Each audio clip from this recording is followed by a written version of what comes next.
I catalogued artifacts for a living, not miracles, and I want that understood before the rest of it. My name is Elena Vasco, Junior Linguistics Attaché on the Frontier Accord Survey at Talvern Reach, and my job that season was labels, not legends. Photograph the shard, log the glyph, forward the transliteration to coordination, and let smarter people argue about what it meant. I didn't carry a weapon, I carried a stylus, a translation tablet, and, against 6 separate written objections from Site Command, a Maine Coon named Persimmon, 17 pounds of orange fur, who rode the supply crates like she owned the excavation, because in every practical sense she did. Persimmon had been a joke on the manifest for most of the season. The crew called her the overseer's rival, half in mockery, because she'd claimed the warmest crate in the equipment shed and defended it with nothing but weight and stubbornness, refusing to move for forklifts, surveyors, or the 2 Cairn guards who'd tried, separately, to relocate her by hand, and come away with nothing to show for it but scratches they didn't complain about. Nobody thought of her as dangerous. Nobody thought of her at all, most days, except to step around her. The dig itself was called the Hollow Terrace, a stepped ruin cut into the cliffs above the reach, and under it, sealed behind a door nobody on the Accord's registry had a name for, was a vault. Pre-Accord. Older than the local Voss administration cared to date out loud, Overseer Thane, our host and my direct counterpart, had spent 4 months arguing with his own ministry for permission to open it. When the door finally gave, it didn't creak. It simply stopped existing as a barrier, the way old things sometimes do when whatever kept them shut finally runs out of reasons. I was 3 meters back, cataloging a wall panel, when the vault's lights came up on their own and something inside it breathed. Thane's people call it a ward beast, and I'd translated the term a dozen times without once believing it referred to something with lungs.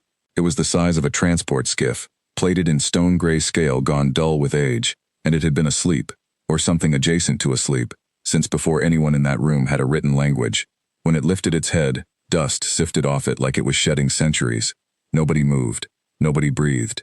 Thane's guards, 6 Cairn in matte armor, brought their rifles up in one motion, the barrels a fraction late behind their nerve. "Hold," Thane said, in the flat, careful voice of a man doing math he didn't like the answer to. "Nobody fire. Nobody fire until it decides." The ward beast decided by standing. Its claws found the stone floor, and it rose the way something rises when it has never once, in its existence, needed to hurry. The guard's aim didn't waver, but their hands did. I heard someone behind me start praying in Cairn dialect, low and fast, the kind of prayer you say when you've already priced out the odds and don't like the number. Thane's second, a broad-shouldered Cairn named Osset, who'd spent 3 months teaching me the ministry's field vocabulary, was murmuring range calculations under his breath, the way soldiers do when they need their mouths busy so their hands stay steady.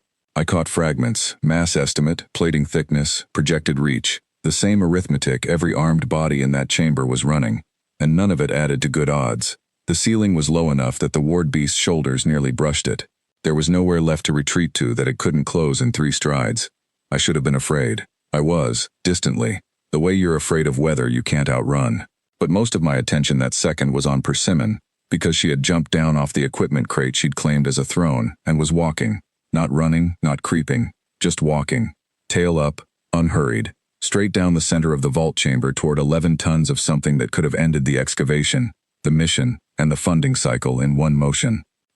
"Elena," Thane's voice cracked for the first time since I'd known him. "Your animal."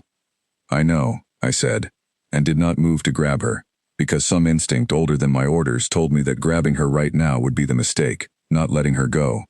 She stopped 4 meters from the ward beast, sat, wrapped her tail around her paws the way she did on the crate every evening, and looked up at it with the flat, unbothered directness she gave anything that wandered too close to her food bowl. The ward beast lowered its head toward her. I have replayed that motion more times than I can count, and I still don't have better language for it than the word I used in my field report, which coordination initially flagged as unprofessional and later left unedited. It bowed, not the mechanical drop of a predator sizing prey. A long, slow, deliberate lowering, the kind you do in front of something whose rank you don't question, because the questioning happened somewhere in your body long before it reached your thoughts. Its massive head came down, until its snout was a hand's width from Persimmon's, and it went still. Not sleeping still, attending still, the way a soldier stands when someone senior walks the line. Persimmon reached out one paw, unbothered, and touched its nose. Then she started grooming her shoulder. Nobody in that vault fired a shot. Nobody gave an order. For 11 full seconds, I counted them off the recorder timestamp later, Because 11 seconds is a very long time to stand in a room with something that size and do nothing. The guards held their aim on a creature that had already stopped being a threat to anyone but itself, and the only sound was Persimmon's tongue against her own fur. Thane broke first, not with a command, but with a question. Quiet, almost to himself. What is she? A housecat, I said. From Earth. That is not an answer. It's the only one I've got. And it was true, and it wasn't enough, and I watched him understand that in real time. Watched him do the same arithmetic the ward beast had already finished. Some older calculation running underneath the one his ministry had trained him for. The one that said threat, contain, neutralize. The ward beast wasn't reading Persimmon's size. It wasn't reading her claws, which were currently occupied with a stubborn mat behind her ear. It was reading something the guns in that room couldn't measure, and Thane, to his credit, stopped trying to argue with it. He lowered his hand. The guards lowered their rifles a half-second behind him, the way soldiers do when the order finally catches up to what their eyes already told them. The ward beast stayed down a long while after that, head resting near Persimmon's paws, and when it finally moved again, it was to settle, not retreat, not attack, settle, into the corner of the vault it had occupied for longer than the Voss ministry had existed as a government. Persimmon walked back to her crate at her own pace, jumped up, and went to sleep in the sun coming through the newly opened door, as if she'd spent the afternoon doing nothing more remarkable than supervising a nap. Coordination's official write-up called it a de-escalation event of undetermined mechanism, which is the kind of sentence people write when they've watched the recording 11 times and still can't put it into words that survive a budget meeting. Thane's ministry quietly reclassified the vault from hazard site to protected heritage, on the grounds, his words, not mine, that anything the ward beast answered to didn't need a containment order written by people who weren't in the room. I still don't have a clean explanation. I have a working theory, the same one I wrote in the report they left unedited, that some ranking runs deeper than species, deeper than armor, deeper than every classification coordination ever built a form for, and that a 17-pound cat who'd never once raised her voice at anything in her life had simply, correctly, been recognized as senior.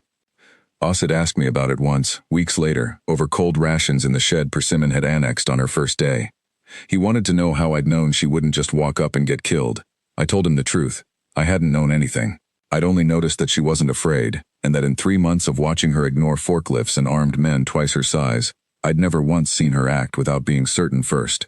He turned that over slowly, out loud, the way he turned over most things.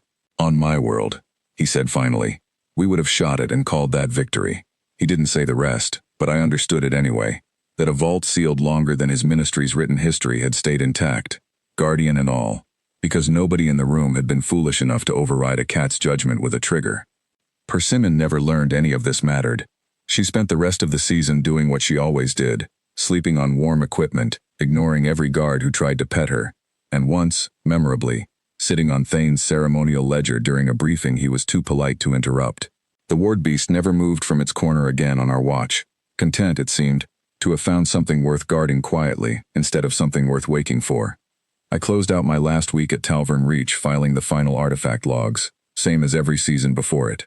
Only one line in my notes ever felt like it belonged to something bigger than a survey report. Under Persimmon's entry, where the intake form asked for classification, I'd written housecat, and then, beneath it, because it seemed true and nobody stopped me from leaving it in, apex, firmed on sight.